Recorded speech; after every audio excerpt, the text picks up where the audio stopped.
Hi and welcome, this is Jennifer. Today I wanted to show you a few different ways you can stamp on dark cardstock and get colorful results. I really just wanted to use this new stamp set from W+9 and Simon Says Stamp, and these are the simple cards that I came up with. Along the way I'm going to give tips for getting good color on dark colored cardstocks. So here are a look at some of the different cardstocks I'm using today: dark gray, navy, craft. Any dark colors work great for this technique. I've cut these all to 4 1/4 by 5 1/2 with a top fold. I'm using my Misty stamping tool because I'm making several cards today, but you could by all means use an acrylic block for this. Here is the adorable stamp set from W+9 I'm using. I'm using the trees, but there are also some great kind of graphic layering ornaments in this set also. So I'm going to do a trio of trees along the bottom of the card. So I'm starting with the biggest tree in the center. I think it's always best to work from the center and work your way out. So I put this in my Misty. I'm using my anti-static powder tool. You really don't need to do this because I'm not doing any embossing here. I'm just in the habit of doing it.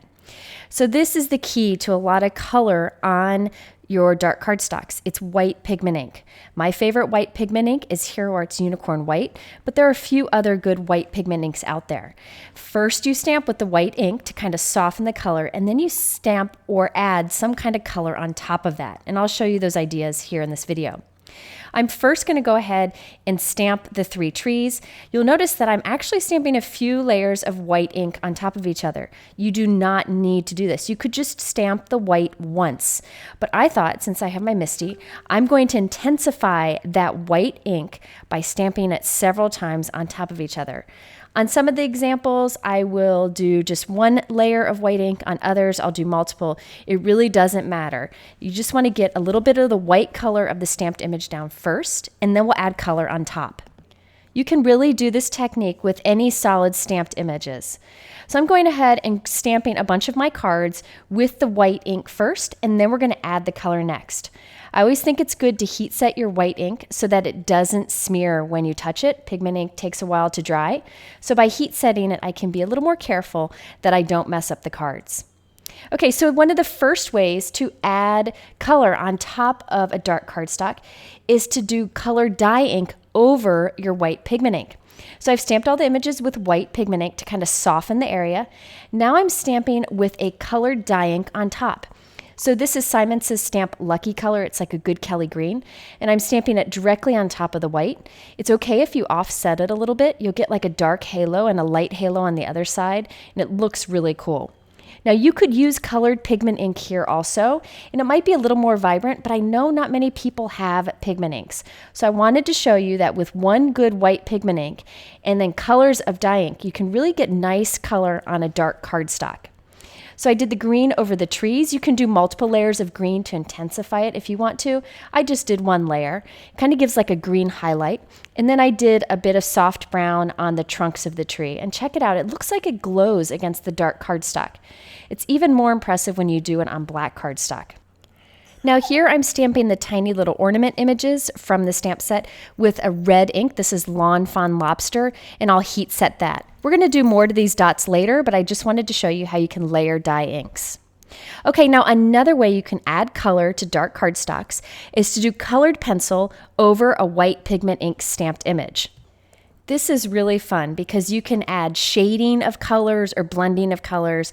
You can go to town by just adding heavy colored pencil over the white image. Now you could just do colored pencil straight on the dark cardstock, but having that white base kind of softens the surface you're stamping on so the color becomes more vivid. Now at this point, my daughter Lila decided she wanted to do some coloring too, so she took over first my card, then she took over my chair. So she's in the main area here, but you can see how easy it is to just heavily color with colored pencils. You don't even need like the super high quality colored pencils. I really like the Prismacolored colored pencils. There are a few other good ones out there. You just want to put as much color as you can down. It is also good to make sure that that white is heat set so that you're not like moving wet white ink around when you're coloring on top. You just really want to put the color on top of the dry white ink. Okay, so now I have done a few cards where I stamped on top of the white and a few where I colored on top of the white. Now it's time to wrap these up, and I'll share a couple more ideas. On a few of these, I am stamping the Love and Joy with Versamark ink. This is from that same W+9 stamp set. And I'm adding Hero Art's gold embossing powder. Gold embossing against dark cardstock is beautiful. It's absolutely gorgeous, and it's perfect for adding something special to a simple holiday card. I'm going to go ahead and heat set that with my heat gun. You can see the white powder from my anti-static powder tool. That's okay. When it's cool, you just brush it away with your hand and you won't see it. So there's the stamp set that I got that sentiment from, but I wanted some that didn't have a holiday message, that just said, hello friend, a card that I can send during the winter time, but not necessarily be a holiday card. So I'm using this other W+9 stamp set that I've been dying to use, and I just haven't had the time. I'm going to ink this up also with Versamark and stamp it. Now, I don't really like to use gold embossing powder for sentiments on craft cardstock because it kind of blends in a little too much. So instead, I'm using Hero Art's white embossing powder for a bright white sentiment against that craft note card. So after I have my sentiments on all of my cards, it's time to add the little stars to the top of the trees. There are a few different images that you can use to build up different trees in this W+9 stamp set, but I'm going with the simple tree shape with the little ornaments and the star on top. I'm going to go ahead and gold heat emboss the stars on each of the cards. Now, yet another way to add bold color onto a stamped image on dark cardstock is with gel pens. I'm going to do the little ornaments, trace over the little ornaments with a red glaze pen here. Now, you could stamp, say, a stamped image on dark cardstock and trace it with a gel pen, an opaque gel pen, and get really vibrant color against that dark cardstock. But here I'm just adding a red glaze, which really isn't that opaque. So it's just some dark red dimensional dots on to the card, but I wanted to tell you the option of using gel pens on your stamped image to make the color more vibrant on a dark cardstock. Now, the best, most effective way to get vibrant color against that dark background is to use color heat embossing. I can't recommend this enough. Good color heat embossing powders are very inexpensive, so it's a good investment. Here I'm using a quickie glue pen to put little dots on the ornaments, and then I'm adding on a bright wet red opaque embossing powder. When I heat set this, we'll have bright red ornaments on our trees. Now, I could have stamped those ornaments with Versamark ink and then added the red embossing powder. I just didn't think of it at the time, so I'm adding it with the quickie glue pen. Now remember, you could do all of your stamping, the trees with like a green embossing powder, and then the ornaments with the red embossing powder. You can layer your colored embossing powders in order to get a really vibrant image on top of dark cardstock. You can also, as I mentioned, use colored pigment inks on dark cardstock, but I know not many people have those, so I decided to show you other options today. Okay, so now we have cards with some that were done with colored pencils, some that were done with dye ink on top of the white ink, just a few different techniques in there. But I wanted to finish them off. I decided to use my white pigment ink to stamp this falling snowflake background on to each of these cards, just for something added to it. Now, you could heat emboss this with white powder and get really vibrant white snowflake falling down, but I wanted kind of a subtle look, so I just left it as the white pigment ink. Now, if you get fingerprints of white pigment ink where you don't want it, you can always use a little eraser to remove it. This little sand eraser works great.